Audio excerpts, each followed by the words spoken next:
बहुत पहले की बात है। नगर से दूर एक साधु रहा करते थे। उनके यहाँ उनके चाहने वाले काफ़ी भक्त आया करते थे। उनकी झोपड़ी नगर से काफ़ी दूर थी। उन्हें सब ज्ञानी साधु के नाम से जानते थे। उस राज्य का राजा बड़ा ही अहंकारी और दुष्ट था। उसका नाम महाराजा धूम था। उसके सभी दरबारी उसके डरते थे। वे सभी उसकी हाँ में हाँ मिलाया करते थे। एक बार राजा ने अपने दरबारियों से कहा, मुझे कोई झूठी कहानी सुननी है।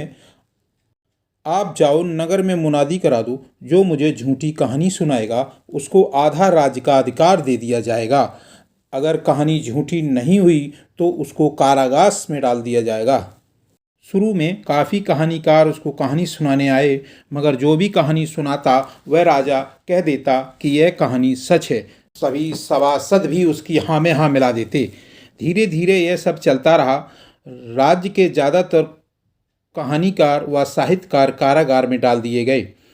अब उसे कहानी सुनाने कोई नहीं आ रहा था। राजा को क्रोध आ गया। उसने अपने कोतवाल से कहा कि जितने भी बचे हुए साहित्यकार कहानीकार अगर कहानी सुनाने नहीं आते हैं तो उनको ज़बरदस्ती बुलावा भेजा जाए। अगर नहीं आए तो उनको कारावास में डाल दो। यह आदेश सुनकर सभी कहानीकार व साहित्यकार बुरी तरह घबरा गए। सभी लोगों ने आपस में मिलकर योजना बनाई कि हमको ज्ञानी साधु से इस समस्या का हल पूछना चाहिए। सभी लोग मिलकर उस साधु के पास गए और उस साधु को सारी बात बताई और अपनी जान की रक्षा करने की गुहार लगाई। साधु बोला, मैं कल राज दरबार में आऊँगा। साधु के इतना कहने के बाद लोग नगर वापस आ गए और अगले दिन ज्ञानी साधु राज दरबार पहुंच गए और राजा से कहा, महाराजा मैं आपको कहानी सुनाऊंगा, फिर आप जो भी निर्णय करेंगे हम मानेंगे, मगर पहले एक रुक्का, जिसे स्टाम्प पेपर कहते हैं, लिखा जाएगा जिस पर सारी शर्तें लिखी जाएंगी। राजा तैयार हो गया। उस रुक्का में लिखा गया, अगर ज्ञानी साधु झूठी कहानी सुनाएंगे तो उनको आधा राज दे दिया जाएगा और सभी बंदी कहानीकार छोड़ दिए जाएंगे, और राजा अगर इस कहानी को सही साबित कर देता है तो ज्ञानी साधु को आजीवन कारावास हो जाएगा। राजा तैयार हो गया। ज्ञानी साधु राजा के 7 पुश्तों के नाम जानता था, मगर राजा नहीं जानता था। ज्ञानी साधु ने कहानी सुनानी शुरू की। ज्ञानी साधु ने कहा, आज से करीब 300 वर्ष पूर्व हमारे पूर्वज इस राज्य पर राज्य करा करते थे। उनका नाम सम्राट गजराज था। वे एक बार शिकार खेलने गए। वे जंगल में रास्ता भटक गए। वहाँ पर भील लोगों ने उनको रास्ता बताया और अपने निवास पर ले गए। राजा गजाधर बहुत थका हुआ था। उसने उन्हीं भीलों के यहाँ रात बिताई और सुबह चलते वक्त राजा ने भील सरदार से कहा, आपने मेरी जान बचाई है, आप जो भी मांगेंगे हम आपको दे देंगे। सरदार भील ने कहा, राजन मेरी एक ही तमन्ना है कि मैं इस देश का राजा बनूं।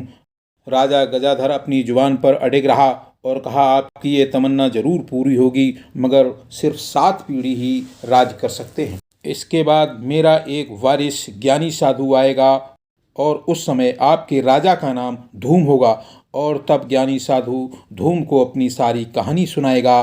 तब आपके वंशज धूम मेरे वंशज को राज सौंप देंगे। भील सरदार तैयार हो गया। एक कागज पर सारी बात लिख दी गई। हे महाराज धूम, वह कागज ये रहा। ज्ञानी साधु ने एक कागज राजा को देते हुए कहा। अब राजा धूम बड़े ही संकट में पड़ गया। उसने सोचा कि अगर मैंने कहानी सच बताई तो मेरा सारा राज चला जाएगा, और अगर मैंने इस कहानी को झूठी बताया तो मैं हार जाऊंगा और आधा राज चला जाएगा। राजा ने सोचा, फिर कहा, ठीक है साधु जी, आपकी कहानी झूठी है, मैं हार मानता हूँ और आज से आधा राज आपका होगा। और सभी बंदी छोड़ दिए गए। राजा ने उस ज्ञानी साधु से माफ़ी मांगी। दोस्तों, इस कहानी से यह सीख मिलती है कि घमंड और अहंकार हमारी वहाँ बेइज्जती करता है जहाँ सब कुछ मेरे फेवर में होता है। दोस्तों, हर मुसीबत का हल होता है, हमें उसका दूसरा पहलू सोच कर देखना चाहिए। अगर आपको यह वीडियो अच्छा लगे तो शेयर व सब्सक्राइब ज़रूर करें। मैं एस कुमार कश्यप, फिर मिलेंगे अगले वीडियो में। धन्यवाद।